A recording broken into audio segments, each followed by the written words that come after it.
आज मैं एक ऐसे घटना के बारे में बताने जा रहा हूँ जिसमें आपको लगेगा कि सच में अगर कोई बुलाता है तो जाना नहीं चाहिए। एक घटना है, राजस्थान का एक ज़िला है पाली। पाली का एक एरिया है फालना, वहाँ का एक घटना है।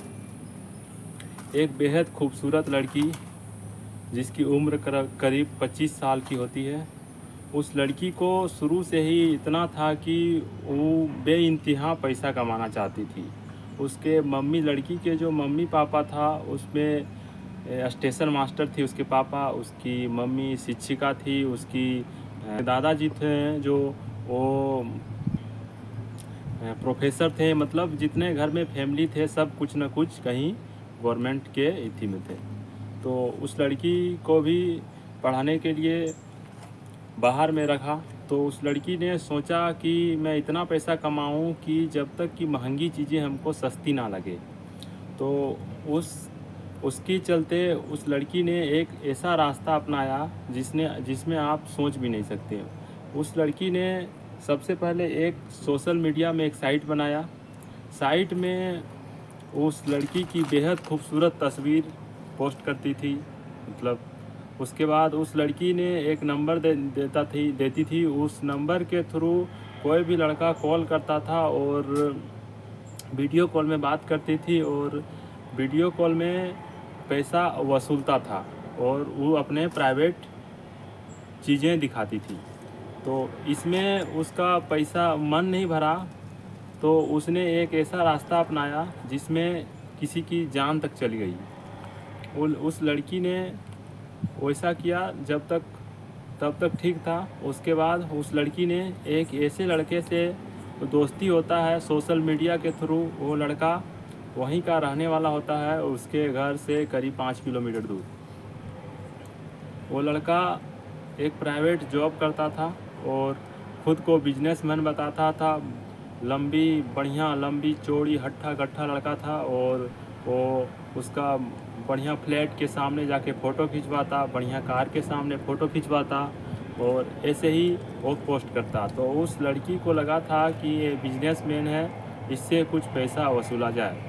तो उस लड़की ने इस लड़के से दोस्ती किया और धीरे धीरे कॉल में बात हुआ। उसके बाद उस लड़की ने बोली कि मेरा घर में कोई नहीं है, तुम आ जाओ। तो उस लड़का ड्यूटी से आता है और कुछ पल के लिए घर में रुकता है। उसके बाद बोलता है कि मुझे मीटिंग में जाना है, मैं आ रहा हूँ, कुछ ही देर में आ जाऊँगा। इतना बोल के घर से बाहर जाता है और उसके घर में उसकी बीवी रहती है, उसकी बच्ची रहती है, उसके माता पिता रहते हैं। इतना बोल के उस लड़की के पास जाता है। उस लड़की के पास जाने के बाद सबसे पहले तो साथ में दोनों खाना खाते हैं। खाना खाने के बाद धीरे धीरे दोनों के कपड़े उतर जाते हैं एक दूसरे से। उतारने के बाद ऐसे हो जाते हैं जैसे पति पत्नी हो। तो ऐसे में इतना होने के बाद लड़की पूछता है कि तेरे पास पैसे क्या कितना है। तो उस लड़के ने बताया कि मैं जितना जो कुछ बताया था सब झूठ बताया था, मैं वैसा नहीं हूँ, मैं एक प्राइवेट कंपनी में काम करने वाला आदमी हूँ और मेरा कोई वैसा, मैं मिडिल क्लास फैमिली से बिलोंग करता हूँ। तो इतना सुनते ही लड़की को आया गुस्सा। उसके बाद उस लड़की ने अपने दो दोस्त को बुलाया। बुलाने के बाद उसके पैर हाथ बंधवा दिए। बांधने के बाद उसको पूरा पीटा। पीटने के बाद उसके घर में फ़ोन किया। घर में फ़ोन करके बोला कि 10 लाख रुपये तुरंत इंतज़ाम करो, नहीं तो तुमको जान से मार देंगे। तो लड़के ने फ़ोन किया। फ़ोन करने के बाद अपने पिताजी से बोलते हैं कि ऐसे ऐसे मुझे किडनैप हो गया है, 10 लाख मांग रहे हैं, नहीं तो मेरा जान से मार देगा। उसके पिता का एक ही बेटा। तो रात के करीब 12 बज रहे थे, तो इधर उधर से पैसा जमा करके 3 लाख रुपये उसके खाते में डाल दिए। खाते में डाल देने के बाद उस लड़की ने उस लड़के से एटीएम लिया और एटीएम से सारे पैसा निकलवाए।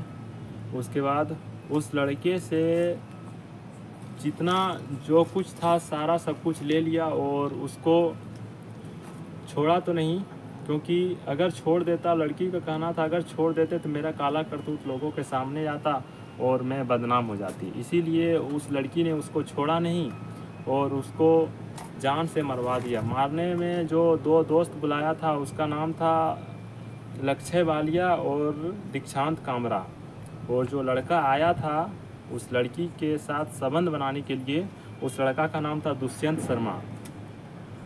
और जो वो लड़की थी जो बेहद खूबसूरत थी, जो सोशल मीडिया में एकदम कोई कोई स्टार से कम नहीं समझती थी, उसका नाम था प्रिया सेठ।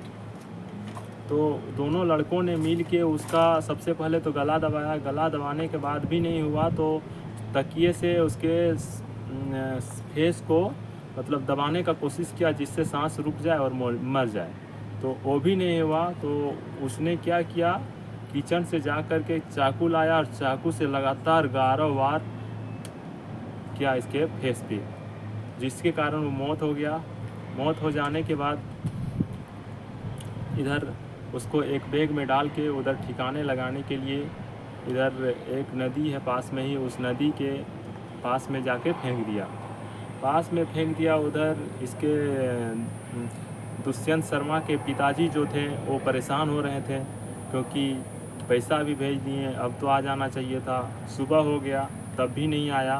तो पुलिस के पास गुमशुदगी का रिपोर्ट लिखाया और बताया कि ऐसे ऐसे बात है, मेरे बेटे को किसी ने किडनैप कर लिया था और फ़ोन भी आया था और पैसे मांग रहे थे 10 लाख, जिसमें इतना भेज दिए हैं और अभी तक नहीं आया है। तो पुलिस छानबीन करता है। छानबीन करने के बाद 48 घंटा बीत जाता है, कुछ मिलता नहीं है। उसके बाद कॉल रिकॉर्ड चेक किया जाता है। CDR से पता चलता है उस लड़की से, जिस लड़की से बात किया करता था वही लड़की थी जो प्रिया सेठ थी, उससे बात करती थी। तो उस लड़के और इस लड़का और उस लड़की से दोनों का कॉल रिकॉर्ड चेक किया गया। उसके बाद उस लड़की को तत्काल पुलिस स्टेशन बुलाया गया। उसके बाद जांच पड़ताल में पता चला कि इसी लड़की ने उसका कत्ल करवाया है और उसका डेड बॉडी को कहीं छिपा दिया है। डेड बॉडी को करीब 48 घंटा हो चुका था और उस डेड बॉडी जहाँ फेंका था वहाँ से बदबू आ रहा था। तो किसी ने देखा कि बैग फेंका हुआ है जिससे बदबू आ रहा है, तो पुलिस को इन्फॉर्म किया। पुलिस गया, पुलिस को बैग को कब्जे में लिया और देखा कि वही दुष्यंत शर्मा है। और पहले तो उसमें पहचान तो नहीं हो रहा था क्योंकि उसका फेस बिगाड़ दिया था, क्योंकि पहचान में ना आया इसीलिए। तो उसका तिल के निशान और पहनावे से पता चल रहा था कि दुष्यंत शर्मा भी है। तो उस लड़की को तो गिरफ्तार कर लिया है और कार्रवाई कर लिया है। तो अगर ऐसे घटना से आपको भी सीखना चाहिए, क्योंकि अगर कोई बुलाता है तो किसी के बातों में तो सबसे पहले विश्वास करना ही नहीं चाहिए।